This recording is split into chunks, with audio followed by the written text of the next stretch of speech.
Hi, and welcome to this time of prayer. And have you ever thought about that distinction between accountability and overreacting? Like, this has to change. This is not right.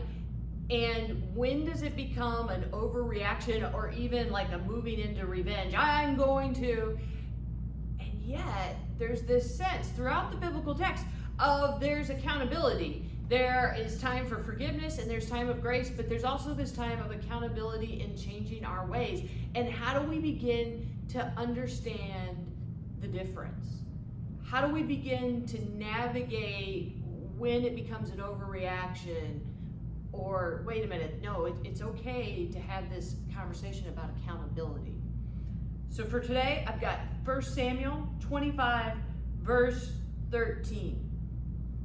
Then David said to his soldiers, "All of you, strap on your swords."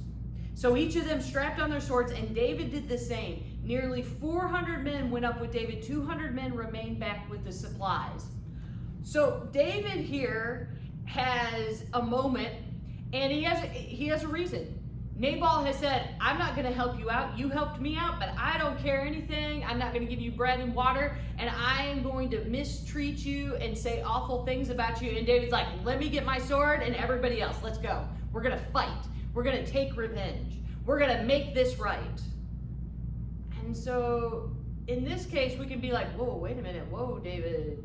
Like, maybe just move on." Or say, "Hey, Nabal, like, don't you think that that's the wrong answer? Do you think you should change? Do we do it by force?" And maybe that's kind of the navigating around of the sense of force, and David's ready to take someone's life. And he has real issues with this. Even though he is called a man after God's own heart and he does a lot of good, he also has a tendency to overreact and do bloodshed. And it's kind of one of those moments where you go, okay, is this an overreaction? How do we begin to have conversations of accountability without going to extremes, without using force, without taking revenge?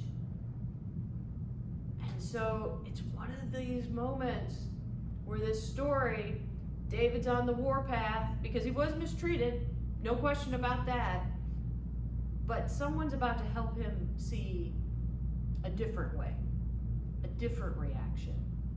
And so to think about that for ourselves, how does God, how does the teachings of Jesus, how do others show us how to react in those ways? How to not overreact, but instead, how do we have those conversations instead about accountability? Pray with me. God, as we go through our days, help us to make that distinction. Help us to understand what it means to be accountable, to hold accountable, and yet not to overreact, not to cause more harm, not to break and sever relationships that don't need to be severed. Help us, oh God, to understand what it means to navigate those difficult times of accountability versus overreacting. Amen. Have a great one.